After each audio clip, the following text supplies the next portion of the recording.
na pangkat at ang paksang aming tatalakayin ay ang pangangatwiran, kahalagahan ng pangangatwiran, ang pagtatalo o debate at ang balagtasan. At ang unang tatalakayin ay ang pangangatwiran. Ang pangangatwiran ay isang anyo ng diskurso na ang layunin ay humikayat. Ito rin ay isang paraan ng komunikasyon na ginagamitan ng lohika, sapagkat sa pangangatwiran ay paglalahad na ginagamitan ng katibayan. Ito din ay isang anyo ng paraan ng pagpapahayag na ang isang katotohanan ay pinagtibay o pinatutunayan sa pamamagitan ng mga katwiran o rason, kalakip ang mga ebidensya sa diretsahang at diretso na paglalahad. At ngayon ay atin namang tatalakayin ang kahalagahan ng pangangatwiran. Una, lumilinang ng kakayahan sa kritikal na pag-iisip.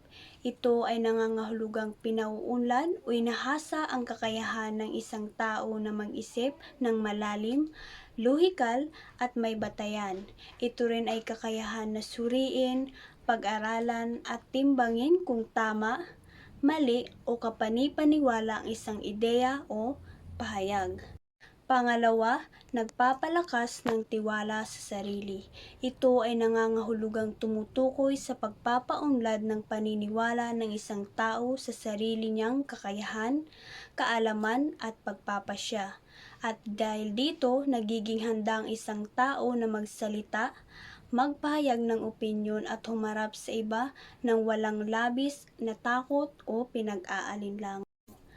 Pangatlo ay ang nakapanghihikayat at nakapagpapakilos ng iba.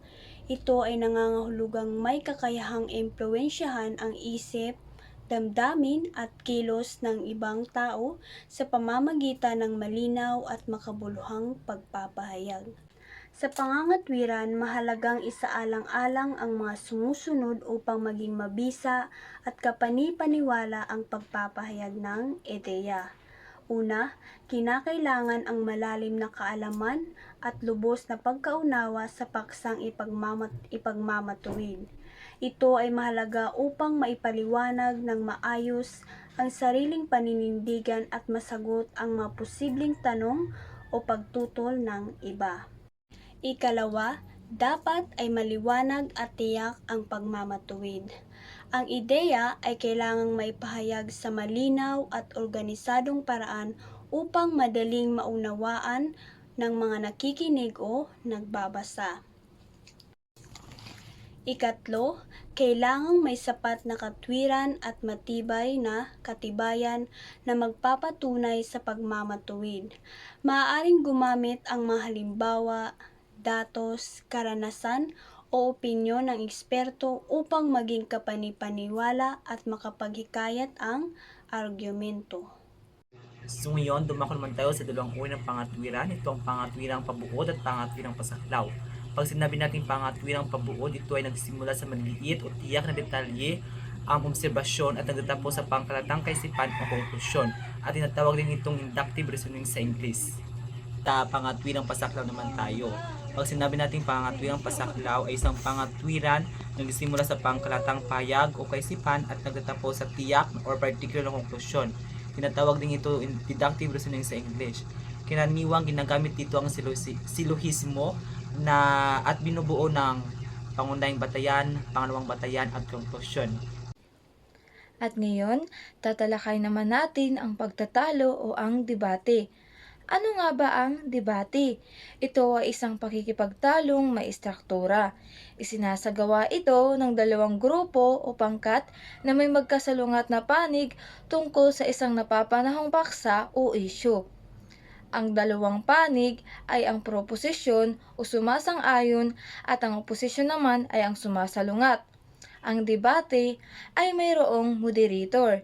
Ito ang nagiging tagapamagitan upang matiyak na maayos ang daloy ng debate at igagalang ng bawat kalahok ang mga tuntunin ng isang debate. At ngayon, tatalakay naman natin ang tatlong uri ng pakikipagtalo o ang debate. Ang una, ang Oxford-Oregon debate. Ito ay isang tradisyonal at formal na uri ng debate na karaniwang ginagamit sa mga paaralan at universidad noong nakaraang dekada. Ito ay nakatuon sa malinaw na presentasyon ng argumento ng dalawang magkatunggaling panig. Sa uri ng debating ito ay mayroong kalayaan na magbatuhan ng salita at bigyan ng tsansa ang bawat isa na magsalita at magbatuhan ng kanilang pangangatwiran o argumento. At ngayon, tatalakay naman natin ang pangalawang uri ng pakikipagtalo o debate. Ito ang Australasian debate.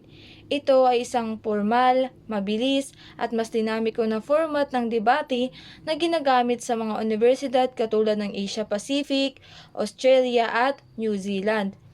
Isa ito sa pinakakaraniwang format ngayon sa mga kompetisyon, hindi lamang dito sa Pilipinas, kundi maging sa mga kilalang universidad katulad na lamang ng Oxford University. Sa uri ng debating ito ay hindi lamang dalawa ang kanyang panig, kundi ito ay mayroong tatlo. At ngayon, para sa panghuli at pangatong uri ng debate, ang British Parliamentary Debate. Ang British Parliamentary Debate ay isa sa pinakasikat at pinakamahirap na debate format sa buong mundo. Ito ay ginagamit sa mga tournaments o sa pang-international at ito rin ang ginagamit sa mga senado. Ang British Parliamentary Debate ay isa sa pinakamahirap at high-class na uri ng debate. Magandang araw sa inyong lahat. Ngayon ay tatalakayin ko kung ano nga ba ang balagtasan. Ang balagtasan na may isang formal o maanyong pagtatalo. Ang salitang balagtasan sakuha sa ngalan ni Balagtasan, ang hari ng tulang Tagalog. Ang balagtasan ay kapapatulang paliksahan. Sa doplo ay may kasaling tinatawag na bilyako at bilyaka. Sa balagtasan na may lakandiwa at dalawang panig o pangkat na pagtatalo. Sa doplo ay may kasaling tinatawag na bilyako at bilyaka. Sa balagtasan na may lakandiwa at dalawang panig o pangkat na pagtatalo.